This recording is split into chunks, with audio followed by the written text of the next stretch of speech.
My name is Rachel Morgan, 36 years old, a single mom to a 6-year-old daughter named Ellie. That day, while I was signing her out of ballet class like every Thursday afternoon, my phone pinged with a message. I thought it was a dinner reminder from my husband, but no, it was just 3 short sentences. Going to Portugal with Harper. I've transferred all the money to my personal account. You'll have to handle rent on your own. I stood frozen in the hallway, pen slipping from my hand. Ellie was still chirping. Mom, did you bring the dinosaur cookies today? And me, I realized my world had just been unplugged, without a sound. Have you ever been thrown off a cliff by the one person you trusted most? If this story resonates with you, leave a comment, hit like, and follow the channel. Because what happened next wasn't just a divorce. It was a battle to reclaim dignity. For my daughter and for myself. I met Ethan Carter at a photography exhibit in Boston, back when I was an editor for a literary magazine focused on contemporary fiction. He stood next to his black and white frames, confident but not arrogant. And when he started talking to me, it wasn't the images that caught my attention.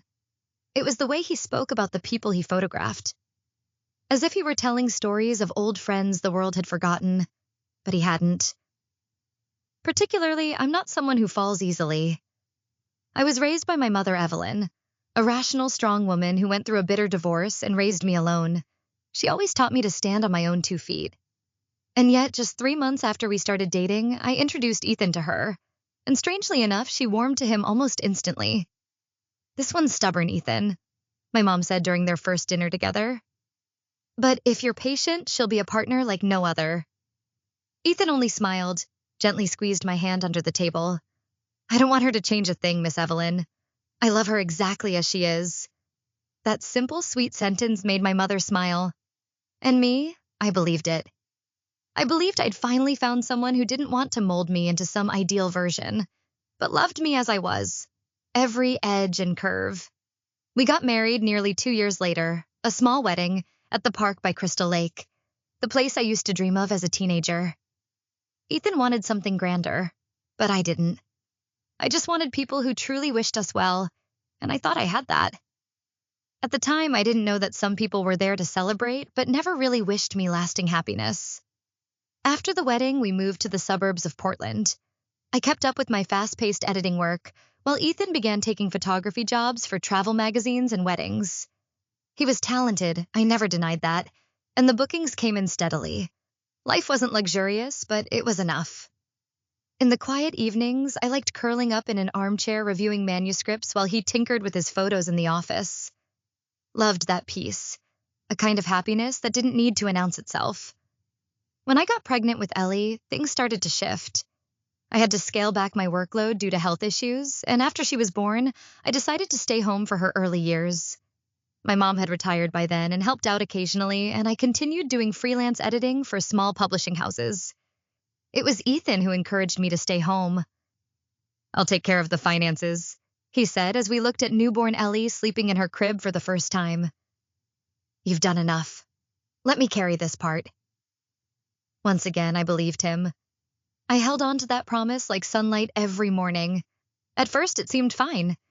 Ethan landed a big wedding shoot in Napa Valley, then a series of travel gigs for a popular blog. But then small signs started creeping in. One night, I found a strange charge on the credit card, a new camera worth nearly $4,000 that he'd never mentioned. He said it was an investment for the business, then brushed it off with a light kiss on my forehead. Then came Harper. Harper breezed into the photography studio Ethan had opened with a few friends near downtown. Young, energetic, great with people, and according to Ethan, fantastic at organizing. He said she managed the studio's schedule, clients, even the finances. You'll like her, Ethan once told me. Harper handles the things I'm bad at. Kind of like you do. I laughed, didn't probe further, because in my heart I believed Ethan was someone who would never betray me. I thought love, when it was genuine, could anchor someone in place. But maybe I was naive, or maybe I'd just gotten too used to trusting. No one had ever broken that trust so completely. One morning, while making coffee, I overheard Ethan talking in his office. The door wasn't fully closed, and I heard Harper's name again and again. His voice was hushed, but at times almost pleading. You can be the temporary name on it. I just don't want Rachel to get suspicious. I froze, my hand gripping the coffee mug so tight I thought it might shatter. But I didn't knock, didn't ask questions. I walked straight out to the garden, letting those words fall into the space between trust and doubt, a place I had lived in for far too long. I told my mother the next day when Ellie and I visited her. She looked at me for a long time, then said, "Don't wait until there's nothing left to walk away. A woman like you can stand before she's pushed." I nodded but didn't act. In that moment, there was still something in me, maybe old hope, maybe fear, that held me back from facing the truth. I didn't know that a few weeks later, Ethan would actually leave, without explanation, leaving behind only a text message and a financial crater deep enough to swallow all hope. But in that moment, when my mother said those words, my chest tightened in a way I would only understand later. It wasn't pain. It was warning. I sat on the living room couch, dim ceiling light casting shadows over the coffee table where our bank statements lay scattered. I'd gone over the number dozens of times. $600 and $1,400. Gone. Our entire shared savings, the money I'd carefully built over 7 years of freelance editing, the fund meant for medical emergencies or if I needed to return to full-time work. White clean. All that remained was $400 in our checking account and rent, $1,950, due in less than a week. I didn't cry. Couldn't cry. Something thick and solid lodged in my throat, like my whole body was bracing itself not to break. The phone rang, startling me. I looked at the caller ID and felt my heart skip a beat. Janice Carter, my mother-in-law. I hadn't spoken to her since last Christmas when she scolded me for spoiling Ellie too much after I refused to let her have candy before dinner. I hesitated for a few seconds, then answered. "Rachel?" Her voice came through, sharp and angry. No greeting, no preamble. "I just spoke to Ethan. He said you're refusing to let him see Ellie. Is that true?" I closed my eyes. Ethan had made his move. "Janice, I'm not keeping anyone away," I said slowly. "Ethan's the one who disappeared. He sent a text, emptied the accounts, and left with Harper. And Ellie? She hasn't even had time to understand what's happening." "I don't believe you," she cut me off. "He showed me your message. You said if he didn't pay more, he wouldn't get to see her. You're using the child as a bargaining chip." I shot up from my seat. "What message?" "I never said anything besides those 3 words. Thanks for the update." Who could have made something like that up? "Don't play dumb," Janice nearly screamed. "Ethan told me you've always looked down on him, burdened him with debt, and now you're demanding outrageous support payments just to get revenge." I clenched the phone in my hand. "Do you know who paid the rent for the last 6 months?" I did. With money from my editing jobs, my freelance work, and even from the college fund I was secretly building for Ellie, because Ethan always spent more than he earned. The silence on the other end stretched for almost a full minute, but when Janice finally spoke again, her voice hadn't softened. "Maybe you think you've done a lot, but Ethan has dreams. He needs freedom to grow. You just held him back, controlled him, caged him. And now you're doing the same thing to Ellie." I froze, breath caught in my chest. I'm the one who takes her to school every morning, reads her bedtime stories every night, makes her meals, buys her shoes when she outgrows them. Ethan went on a week-long shoot in Oregon and didn't call once.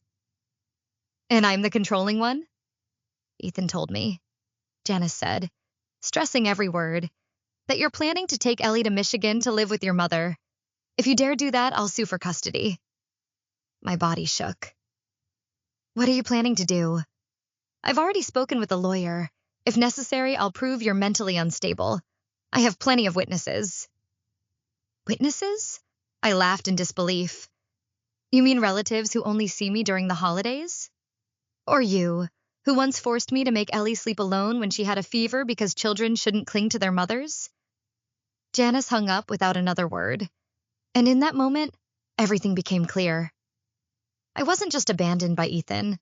I had been betrayed, deliberately, by the woman who once called me the perfect daughter-in-law. I covered my face and sank to the cold floor, bitterness rising in my throat. A very familiar bitterness. The kind a woman feels when she's painted as toxic simply for living truthfully and protecting her child. Not long after the doorbell rang, Ellie came running from her room, her hair still messy from her nap. "Mom, who is it?" I wiped my face, forcing a smile. "Probably the mailman, sweetheart." I walked to the door and saw a thick envelope with a red legal seal. I knew, without even opening it, that it was the official divorce summons. But what I didn't know was that inside were far more than papers. There were inhumane demands Ethan had set, and a whole new chapter I'd have to fight through to protect my daughter. I reached out to Marissa Bloom after a nearly sleepless night. It was the first night I truly accepted that Ethan wasn't coming back. Not to apologize, not to explain. He had retreated strategically, armed with money, rehearsed lies, and a system that was already taking his side.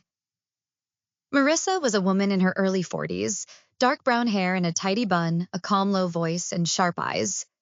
Her office was on the third floor of a red brick building near downtown Portland. Dark wood shelves lined the walls, a family photo sat on her desk, and the space felt both warm and unyielding. "Miss Mitchell?" she began, flipping through the documents I brought. "Your case may be complicated, but the good news is I've handled worse and I don't lose." "I don't need him back," I said. "I need fairness, and I need to protect my daughter." Marissa nodded as if that was the very reason she accepted the case. She asked about financial history, joint accounts, any suspicious behavior I'd noticed from Ethan. I told her everything. The expensive camera receipt, odd expenses under the studio's name, and the last time Ethan had posted any work, nearly 3 weeks ago. "You said he's still receiving money from the studio?" Marissa asked, scribbling notes. "I'm not sure," I replied. "He's not posting anymore, but it seems like he recently started selling photo rights." Marissa looked up. "Then we need to trace those transactions. If he received a major payout from a foreign company, that money could have gone into a private or offshore account." She turned the screen toward me. "What's the name of the photo company?" "Solstice Visuals, based in Lisbon." "Europe," Marissa murmured. "He may be setting up residency or registering foreign income to dodge financial obligations here. It's not new, but if we can prove he's earning while abandoning his child, the court won't take it lightly." I don't know what made me share the next detail. Maybe because it haunted me. Maybe because even if it sounded strange, it felt important. "There's one more thing," I said quietly. "This morning I received an unmarked envelope. Inside was a folded note. No signature. Just one sentence. 'If you want to know where Ethan's hiding the money, look inside the wooden box his mother keeps locked away.'" Marissa looked up sharply, eyes like blades. "You kept the note?" I nodded and pulled it from my purse. She examined it closely, then set it aside. "Someone wants to help you, but can't do it publicly. Could be someone who worked with Ethan or Harper herself." I blinked. "Harper? Never underestimate how a mistress feels when she realizes she's been played to," Marissa said flatly. "Either way, we won't ignore this lead. Do you know which box they're talking about?" I stayed quiet for a moment, then the image of an old wooden box with carved patterns surfaced. One Janice always kept on the high shelf in her bedroom. Locked, dusted weekly. "There is a box like that," I whispered. "At my mother-in-law's house." Marissa looked at me carefully.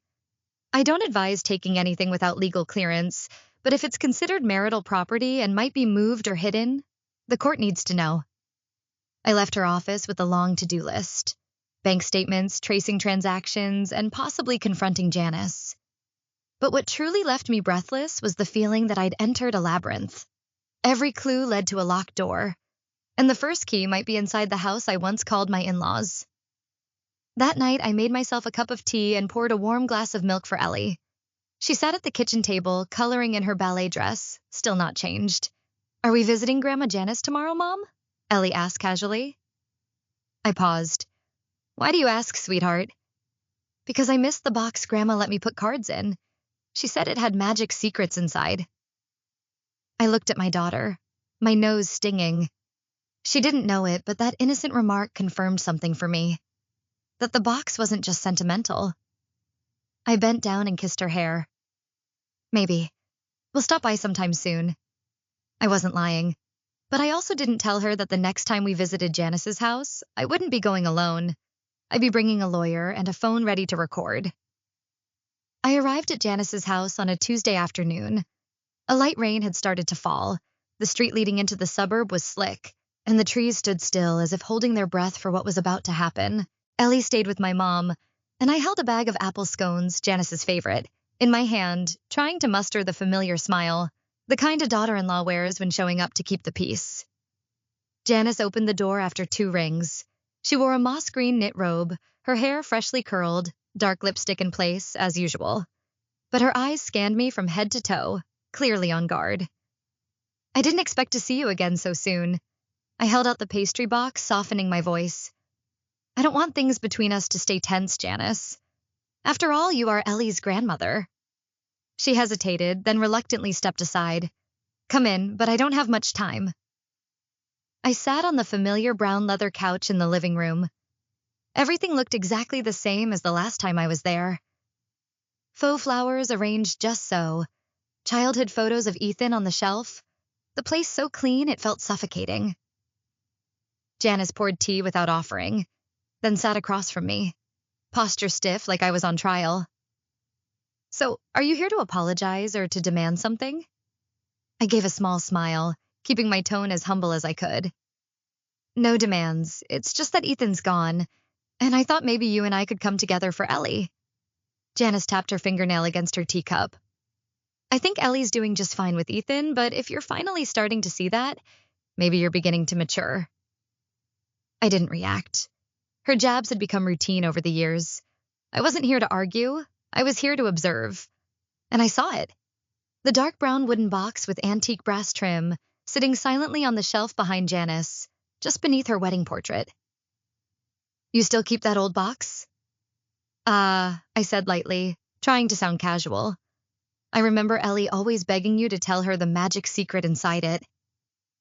Janice pressed her lips together, not responding. You once said you kept letters from when Ethan was in college, I continued. I've always wondered what else is in there. Janice looked up, eyes sharp. It's none of your business. Of course, I'm just curious. The conversation turned dull after that. I excused myself to use the bathroom. On my way back, I suddenly walked by the bookshelf. Janice was busy on a phone call in the kitchen. I had exactly 2 minutes. I gently lifted the lid of the box. It wasn't locked. Inside were stacks of handwritten letters, some printed financial documents, a faded notebook, and a blue birthday card. I didn't have time to read through them. I randomly pulled a bundle of letters and quickly photographed each page with my phone. When I heard Janice coming back, I immediately placed everything back, closed the lid, and stepped back as if browsing old books. I told you not to go near that part of the living room. I turned around and smiled. I was just looking at old pictures. I'll head out now. On the way home, I parked in an empty lot near the park and opened my phone, reviewing each photo. Under the dim car light, the truth appeared, clear and cruel as a slap. One letter, dated July 15th, 2 years ago, contained Janice's handwriting to Harper. If Rachel continues to show signs of instability like she did after giving birth, we can use that in the custody file. I know a good family lawyer. What we need is for Ethan to appear as the stable parent and for her to be seen as a soft threat. I chest tightened. I remembered that time after Ellie was born. I'd gone through 3 months of mild postpartum depression. Some days I couldn't get out of bed. I cried alone in the bathroom. But I overcame it. Without meds, without hospitalization, through love and patience. And now? It was being weaponized. Another letter in Ethan's handwriting, I recognized his pen strokes. Read, Thanks, Mom, for helping me get started with Harper. Without that Bermuda account, we couldn't have carried out the plan. I owe you big. Everything inside me went cold. Offshore account. Bermuda. Marissa had been right all along. I saved all the photos, set the phone down on the passenger seat, and closed my eyes for a moment. Some cracks in the heart never fully heal. But when you discover you were the target of a coordinated takedown by the man you called your husband and the woman who called you daughter, that crack becomes fire. A quiet fire, but one that never dies. 2 days after photographing the documents in Janice's wooden box, An email from Shelley Monroe, content director at River and Pine Publishing, appeared in my inbox, subject confirming project withdrawal. I frowned. River and Pine was my latest client. I had just accepted an editing job for 3 debut manuscripts. It wasn't a huge contract, but enough to cover half a month's living expenses. I had spent nearly 2 weeks working with the author. Everything was going smoothly. I opened the email. Rachel, we're sorry to hear you've chosen to withdraw from the project. While we understand divorce can affect work focus, we hope to collaborate again in the future. Best, Shelley. I froze. I never sent any withdrawal letter. I immediately called Shelley. Her voice on the other end sounded hesitant. Rachel? I thought you sent us an email last week withdrawing from the project for personal reasons. I never did. Shelley, I didn't write any such email. She sighed.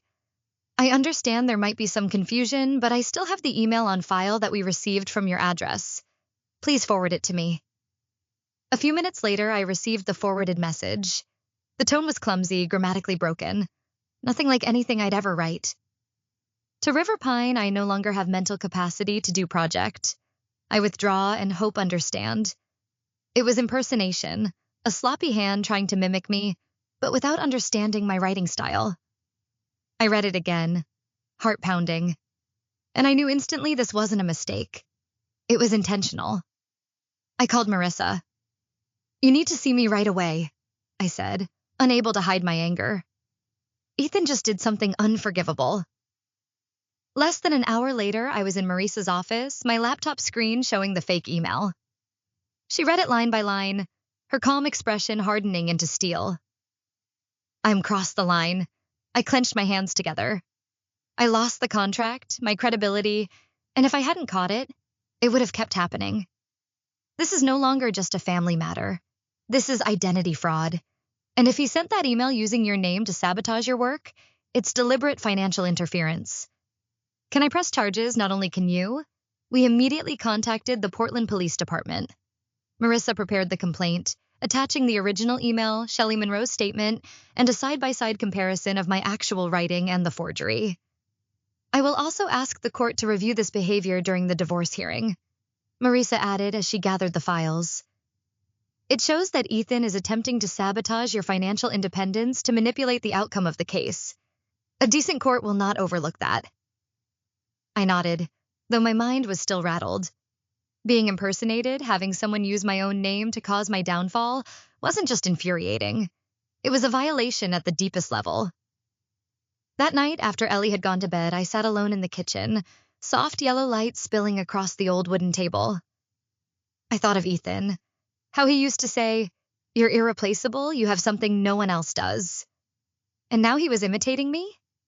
My voice? My phrasing? Just to weaken me. I reopened the photos on my phone. The thank you letter Ethan had written to Janice, the one referencing getting started with Harper. I once thought it was proof of betrayal, but now I saw it for what it really was. Evidence of a coordinated plan. Ethan didn't leave out of desperation. He withdrew like a chess player executing a prearranged strategy. And that fake email? It was his checkmate.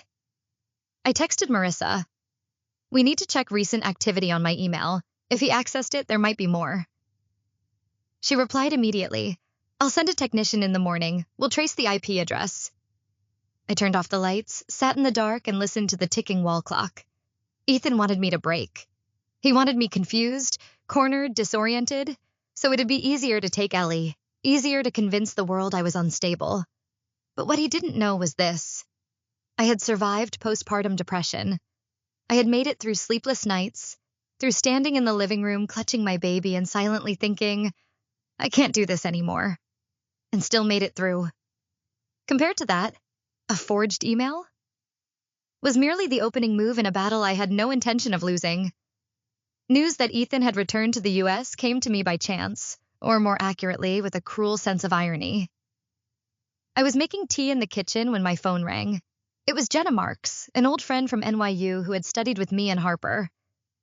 She now worked as an editorial assistant at a business magazine in San Francisco. Rachel, Jenna's voice came through alongside the sound of typing. I just saw Harper Lawson's name in a financial news segment. Thought you might want to see it. Which Harper? The one your ex ran off with? Jenna said with a sigh. She's shown standing next to an Israeli investor who backs fine art photography ventures. But Ethan? He's nowhere in the frame. I opened the article Jenna forwarded. There was Harper, beaming beside a salt and pepper-haired man. The caption below read, Harper Lawson confirms long-term partnership with a Lyran Image Fund. I stared at the screen. Ethan wasn't mentioned, wasn't pictured. Harper had left him behind. That night, I received an email from a strange address, Ethan_Carter82@protonmail.com. No subject line, no greeting. I'll be back in Chicago soon. We need to talk. Don't make this worse. I forwarded it to Marissa immediately. She called me back in under 10 minutes. We're filing for an emergency restraining order. I nodded, voice tight. He says we need to talk. I don't believe he means a conversation. I think he means intimidating. Marissa wasn't surprised. Either way, we won't let Ethan near you or Ellie without legal oversight. I'll file first thing tomorrow morning. If you get flight details, let me know. 2 days later, Ethan booked a flight from Lisbon. I found out through a tech associate Marissa had hired to track his recent IP activity and transactions. He used an old email address to sign into a booking app linked to a digital wallet that had previously received payments from the studio in the US. A flight landed at O'Hare on a Friday afternoon. I arrived 3 hours early, flanked by 2 police officers and holding a copy of the emergency order. I stood silently in the international arrivals area, heart pounding, fingers gripping the court summons. People bustled around, airport lights reflecting off polished floors. Ethan emerged from Gate 7, backpack slung over one shoulder, wrinkled shirt, hair longer than I remembered. He scanned the crowd, then saw me. Rachel, he called, walking quickly toward me, face a mix of surprise and nervousness. We need to talk, I didn't respond. One of the officers stepped forward, hand outstretched with paperwork. Ethan Carter, you are prohibited from coming within 200 feet of your former wife and daughter until further court notice. This is a copy of the restraining order and a summons from the Cook County Court. Ethan turned to me, face reddening. I am her father. Father? I shot back. Then where were the support checks, the calls, the letters from Lisbon? What kind of father disappears and only returns when he's the one abandoned? Ethan stepped back, clearly shaken by my composure. But his eyes flashed something else, something close to fear. Rachel, I didn't have a choice. Harper said she'd help me start over. I cut him off. She didn't help you start over. She helped you see what you really are, a burden no one wants to carry. The officers led Ethan to a separate area to sign the documents. I stood still for a moment, watching the man who once called me irreplaceable now being escorted out of the terminal. Not in handcuffs, but stripped of control. That night, I told Marissa everything. She said, this unexpected appearance could help us prove in court that Ethan isn't just negligent, he's a personal safety risk. I nodded, eyes on the drawing Ellie had left on the table. 2 figures stood in front of a small house under bright yellow sun. On the roof, she'd scribbled, Mommy plus me. There was no Ethan, and I didn't need to explain anything. Ellie was already forgetting him in the most natural way a child can, by no longer speaking his name. Cook County Courthouse, Monday morning. The air in the courtroom was thick, tension pressing against every breath. I sat beside Marissa at the petitioner's table, a heavy file in front of us. Ethan sat 1 row away, disheveled, his shirt collar crumpled beneath a cheap blazer. He looked at me once. I didn't look back. This wasn't the place for old glances. This was where truth was unearthed, like layers of rotting carpet. And I wasn't here to pity anyone. The judge entered. The hearing regarding the divorce petition and custody dispute between petitioner Rachel Morgan and respondent Ethan Carter is now in session. Marissa rose. Your Honor, today we present evidence that the respondent not only abandoned the family and unilaterally withdrew all marital assets, but also colluded with relatives and a third party to build a false narrative for custody by manipulating the petitioner's past medical records. The courtroom fell silent. The judge tilted his head. Proceed, Ms. Bloom. Marissa placed a file in front of the judge. We submit a series of emails between Ms. Janice Carter and Ms. Harper Lawson, in which they discuss using the plaintiff's postpartum depression diagnosis as legal grounds to pursue custody of Ellie Carter. In one message, Janice clearly wrote, "If Rachel continues to show signs of instability, we can leverage her medical history as evidence." The judge skimmed a few lines, then looked toward the defendant. Does the respondent have anything to say about this? Ethan started to rise, but his attorney quickly tugged on his sleeve and whispered something. Eventually, the lawyer stood and spoke smoothly. Your Honor, my client was unaware of these communications. If such content exists, it was initiated solely by Ms. Janice Carter, without Ethan Carter's instruction or consent. Marissa remained unfazed. Then, Your Honor, we request permission to call the next witness. The courtroom doors opened, and Harper Lawson stepped in. She wore a light gray blazer, her hair neatly tied back, makeup subtle, but the confidence she once carried, the belief that she could build a life from someone else's ruins, was no longer there. Ethan turned around, his face drained of color. Harper approached the stand. Her voice trembled slightly but remained steady. I swear that the testimony I'm about to give is true to the best of my knowledge and memory. Ms. Lawson, Marissa began, you had a personal relationship with the respondent, correct? Yes, Harper replied, avoiding Ethan's gaze. Lived together in Lisbon. He called it a fresh start. Did you ever hear him talk about a plan to gain custody? Harper paused. Yes, he said.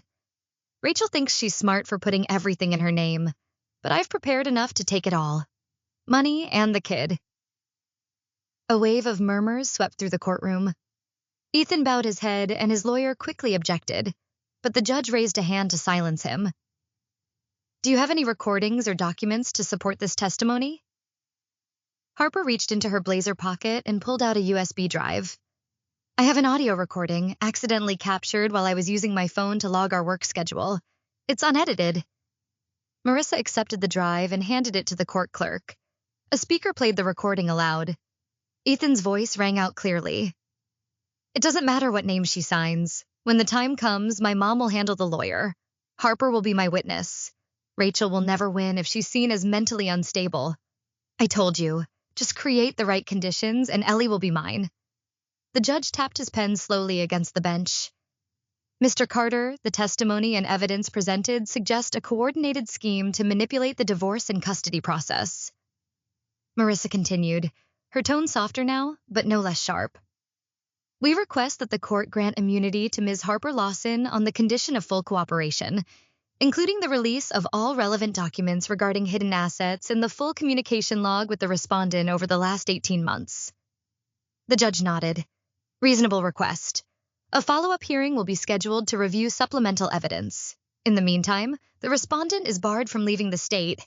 All shared assets are frozen, and visitation rights are temporarily suspended. I sat silently, eyes locked on the judge's bench. At last, I saw the light fall on the truth. The cost of betrayal doesn't always come quickly, but when it does, it's unmistakable. Ethan lost the case. The court granted me full custody of Ellie. Our shared assets, including the remaining funds in the Bermuda account, the photo royalties from the Portuguese company, and my years of financial contribution were restored in full.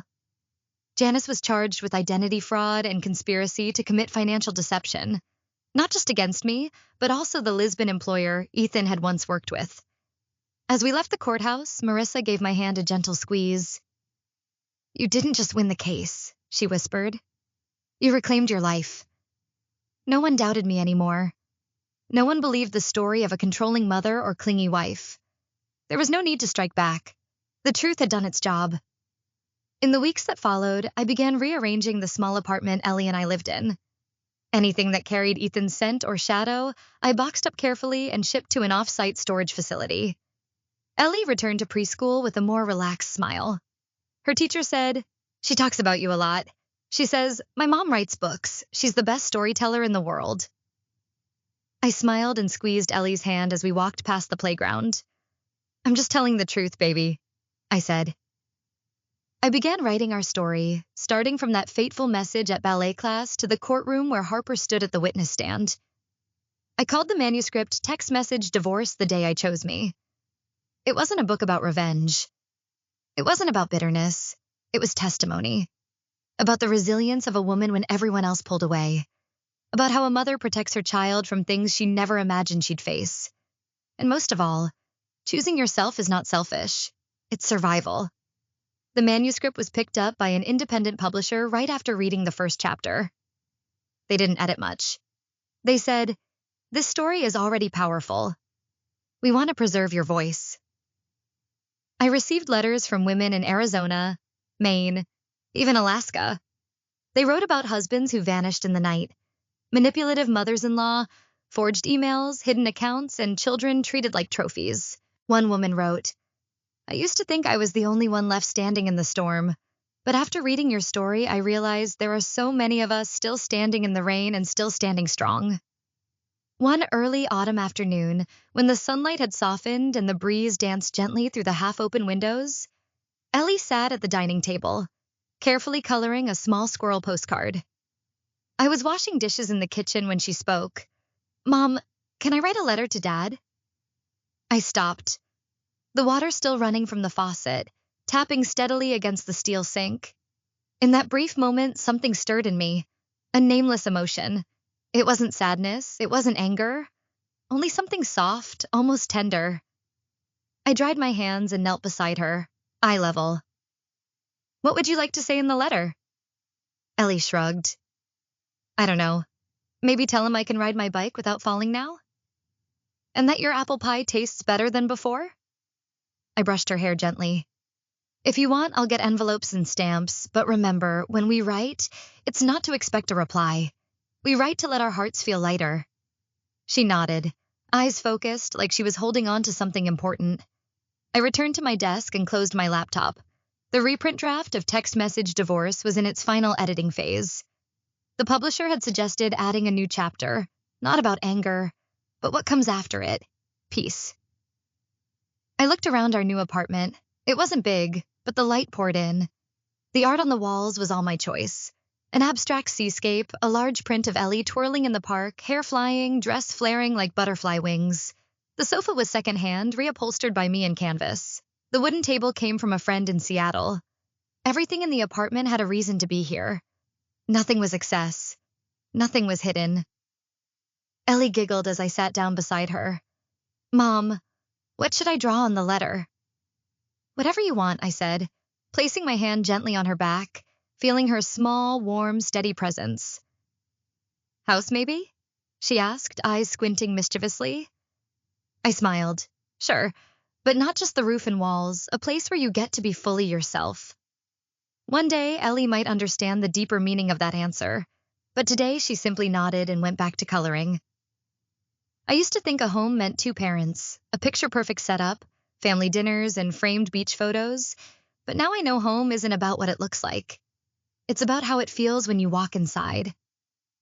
And the home I sat in that afternoon with my daughter, soft jazz on the radio, and the scent of baked goods floating in the air was a home I had built with my own two hands, from whatever was left after the storm. Not from triumph, but from release. Letting go of the image of a husband who no longer existed.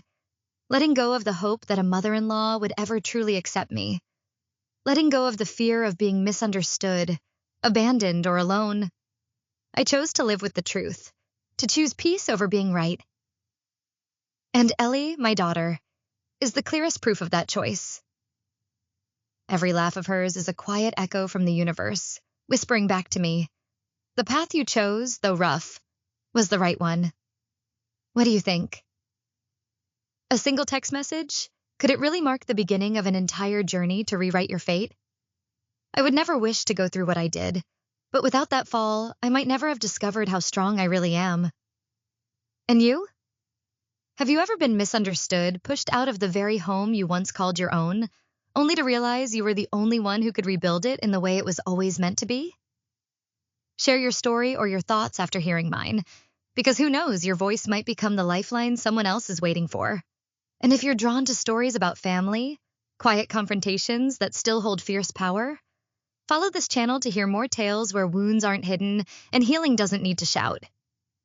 Because sometimes the most powerful part of the story isn't who left, it's how you keep living after they're gone.